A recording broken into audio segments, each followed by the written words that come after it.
Nick Kyrgios, the sledging incident that crossed every line. Nick Kyrgios has never shied away from controversy, building his reputation as tennis's most polarizing figure with his explosive talent and equally explosive temperament. The Australian's on-court antics, including underarm serves, arguments with officials, and dramatic outbursts, had made him a constant source of headlines. But in August 2015, during a match against Stan Wawrinka at the Rogers Cup in Montreal, Kyrgios crossed a line that appalled even his harshest critics and exposed the ugly side of professional tennis rivalries. The incident occurred during the second set of their second-round match. Kyrgios was struggling against the Swiss player and becoming increasingly frustrated with his performance. As tensions mounted, spectators and television microphones picked up Kyrgios, making a comment to Wawrinka about his personal life. The Australian told his opponent that fellow Australian player Thanasi Kokkinakis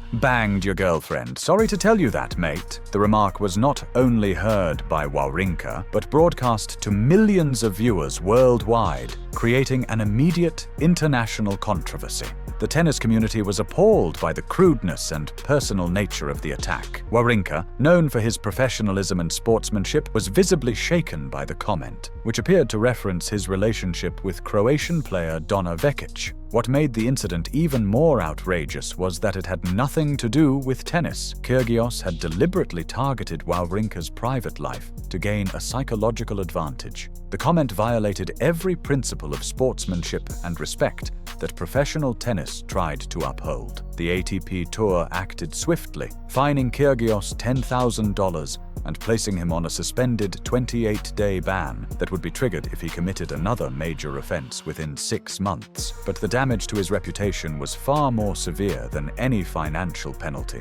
Fellow players, including Roger Federer and Rafael Nadal, publicly criticized Kyrgios's behavior, while tennis commentators and fans called for harsher punishments. The incident highlighted the toxic culture that could exist in professional tennis and raised serious questions about competitive intensity versus personal attacks. For Kyrgios, it became a defining moment that overshadowed his considerable talent and marked him as tennis's most controversial figure. Monica Seles, the stabbing that changed tennis forever. On April 30th, 1993, Monica Seles was dominating women's tennis like few players before her. The 19-year-old had won 8 of the previous 11 Grand Slam tournaments, including 3 straight French Opens and 3 Australian Opens. During a quarterfinal match against Magdalena Malieva in Hamburg, Germany, everything changed in an instant when a deranged fan named Gunter Parcher stabbed her between the shoulder blades during a changeover. The blade penetrated half an inch deep,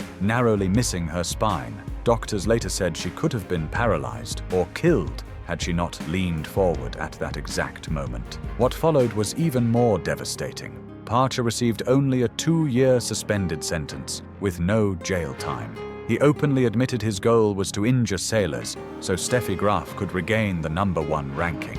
The psychological trauma proved far worse than the physical wound, and Seles disappeared from tennis for over 2 years. When she returned in 1995, she won her comeback tournament, but was never the same fearless competitor. The player who might have won 20 or more majors finished with 9. Graf dominated in Seles' absence, winning 6 of the 10 Grand Slams Seles missed. Tennis lost its greatest rivalry, and the sport's history was forever altered by one man's deranged obsession. Andre Agassi, the crystal meth confession that rocked tennis. Andre Agassi was one of tennis's most beloved superstars, known for his flashy style, powerful ground strokes, and larger-than-life personality.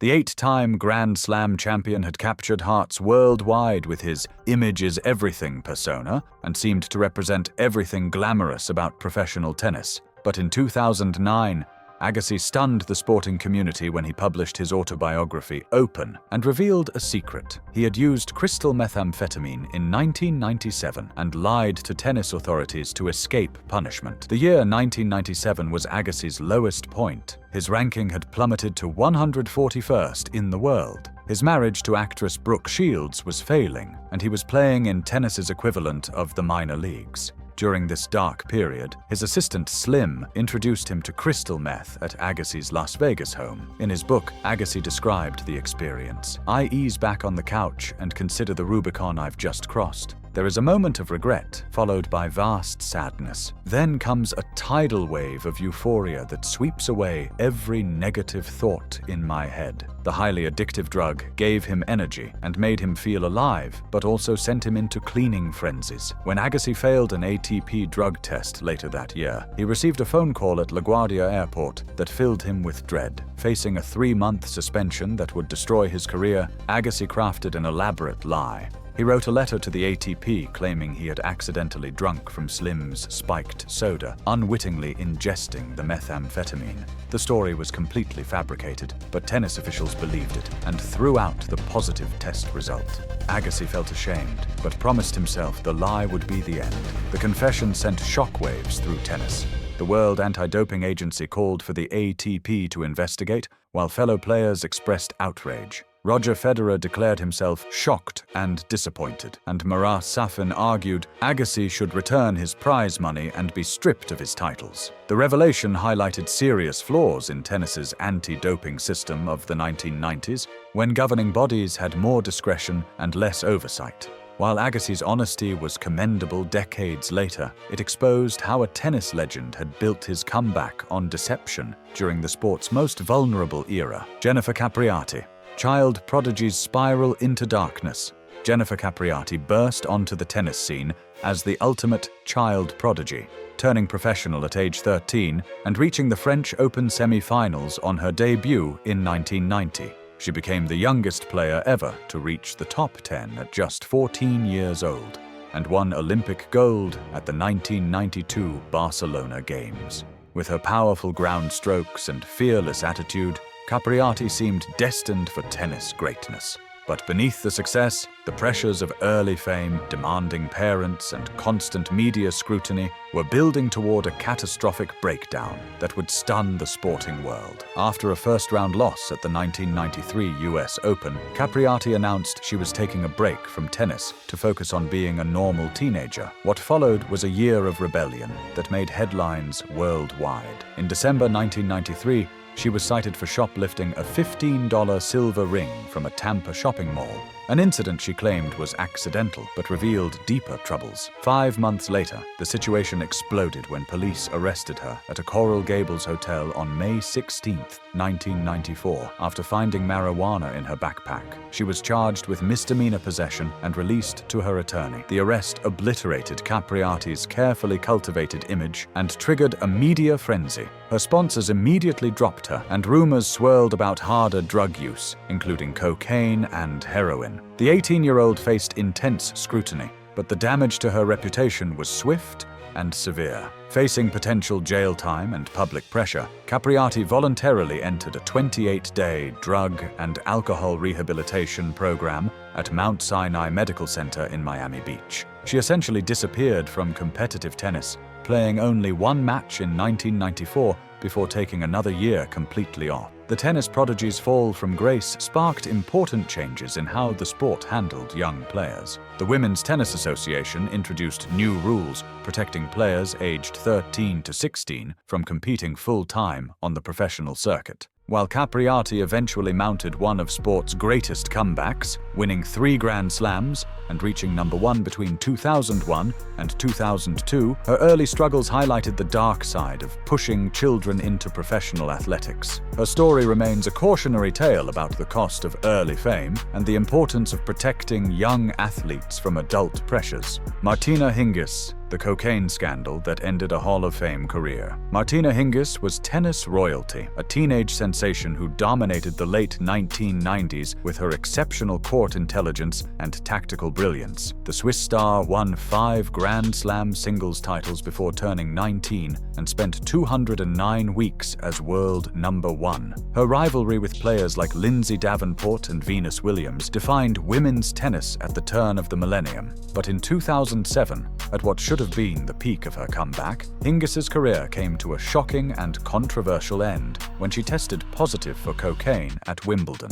The positive test was discovered after Hingis had already announced her retirement in November 2007, citing persistent hip injuries. She had returned to professional tennis in 2006 after a 3-year hiatus, showing flashes of her former brilliance, but struggling with various physical problems. The revelation that she had tested positive for cocaine during the summer grass court season sent shockwaves through the tennis community. Hingis vehemently denied knowingly taking the banned substance, claiming she had never used performance-enhancing drugs or narcotics in her life. Despite her denials, the International Tennis Federation and Women's Tennis Association launched a full investigation. The evidence was conclusive. Traces of cocaine were found in her system during the tournament where she had reached the 3rd round. Hingis maintained her innocence, suggesting the positive result could have been from environmental contamination or unknowing ingestion.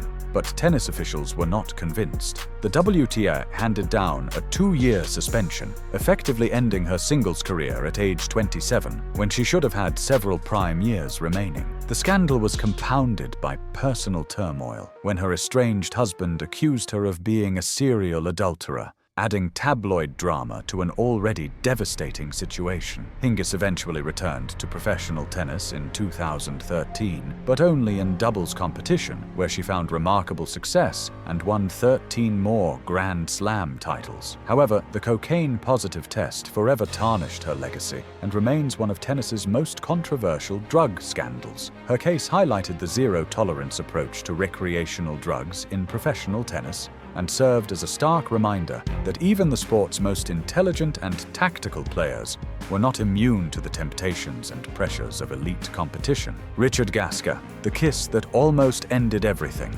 Richard Gasquet was French tennis's golden boy, a supremely talented player with one of the most beautiful single-handed backhands in the sport's history. The former world number 7 had reached Grand Slam semi-finals and was considered one of France's best hopes for major tournament success. But in March 2009, Gasquet's career and reputation were thrown into jeopardy when he tested positive for cocaine, threatening to destroy everything he had worked for with a scandal that would become one of tennis's most bizarre drug cases of all time. The positive test was discovered after a tournament in Miami, sending shockwaves through French tennis and the broader sporting community. Cocaine is classified as a performance-enhancing stimulant under tennis anti-doping rules, carrying a potential 2-year suspension that would have effectively ended Gasquet's career during his prime years. The French Tennis Federation and his management team were stunned, as Gasquet had no history of drug use and was known for his professional approach to the sport. Facing the destruction of his livelihood and reputation, Gasquet had to mount a desperate defense to save his career and clear his name. What followed was one of the most unusual explanations in sports history. Gasquet claimed he had been in a nightclub when he kissed a woman who had taken cocaine, and that trace amounts of the drug entered his system through this contact. His legal team argued that the levels detected were so minute they could only have come from such indirect exposure, not from actual drug use. They presented scientific evidence showing the cocaine metabolites in his system were far below what would be expected from actual consumption of the drug, supporting their extraordinary claim. After months of hearings and investigations, an International Tennis Federation tribunal made a stunning decision. They accepted Gasquet's explanation and overturned his ban. The panel ruled that the evidence supported his claim of inadvertent ingestion through kissing, making him the first tennis player to successfully challenge a cocaine-positive test. While Gasquet was cleared and returned to competition, the case raised serious questions about how drugs could enter an athlete's system and highlighted the complex legal and scientific issues surrounding anti-doping enforcement in professional sports worldwide.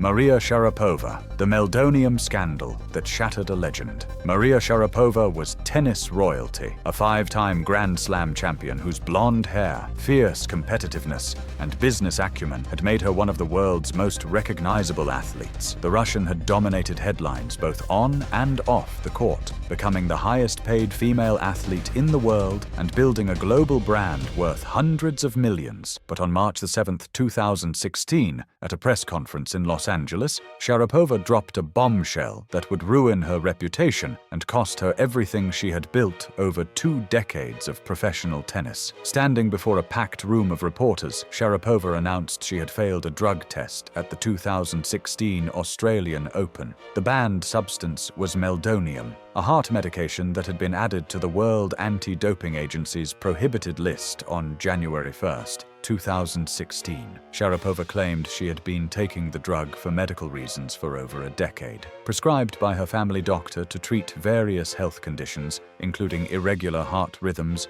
and diabetes indicators. She insisted she was unaware that meldonium had been banned and that her team had failed to inform her of the rule change. The tennis community erupted in controversy. Sharapova's explanation seemed implausible to many. How could a professional athlete and her extensive support team not know about such a significant change to the banned substances list? Meldonium, developed in Latvia, was designed to improve blood flow and had been shown to enhance athletic performance by increasing endurance and reducing recovery time. The fact that Sharapova had been taking it for years raised serious questions about whether she had been gaining an unfair advantage throughout her career, including during her major championship victories. The International Tennis Federation handed Sharapova a 2-year suspension, though it was later reduced to 15 months on appeal. Major sponsors, including Nike, Tag Heuer, and Porsche, immediately dropped her, costing her millions in endorsement deals. When she returned to competition in 2017, she faced hostility from fellow players and fans who believed she was a cheater. Though Sharapova insisted she had done nothing wrong intentionally, the meldonium scandal ended her legacy and marked the beginning of the end of her career, retiring in 2020 under a cloud of controversy. Daniel Koellerer, the match-fixing scandal that rocked tennis's integrity. Daniel Koellerer was never destined to be a tennis superstar. The Austrian player's career high ranking of 55th in 2009 made him a journeyman professional, the type of player who competed on the sport's second tier for modest prize money and little recognition. But Koellerer achieved a different kind of infamy when he became the central figure in tennis's most serious match-fixing scandal, earning a lifetime ban that exposed the dark underbelly of professional tennis and raised serious questions about corruption in the sport. The investigation into Koellerer began when tennis authorities noticed suspicious betting patterns around his matches. Large sums of money were being wagered on specific outcomes, often with bettors seeming to know results in advance.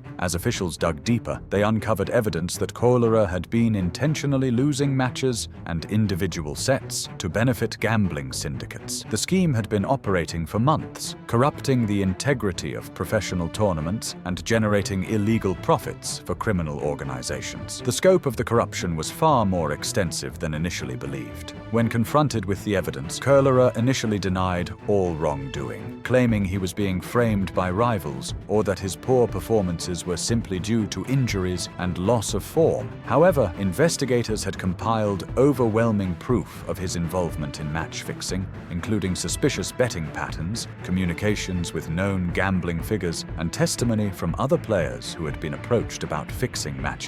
The evidence painted a picture of systematic corruption that threatened the very foundations of competitive tennis. In 2011, the Tennis Integrity Unit handed down its verdict. Koellerer was banned for life from all professional tennis activities. The punishment was the harshest ever imposed by tennis authorities and sent a clear message that match fixing would not be tolerated. The case prompted major reforms in tennis's anti-corruption efforts, including enhanced monitoring of betting markets, stricter education programs for players, and increased cooperation with law enforcement agencies. While Koellerer's name faded from tennis headlines, his scandal served as a wake-up call that forced the sport to confront the reality that some players were willing to sell their integrity for money. If you enjoyed this tennis deep dive, I'm going to be covering more of the sport's most shocking moments. I would greatly appreciate it if you could subscribe.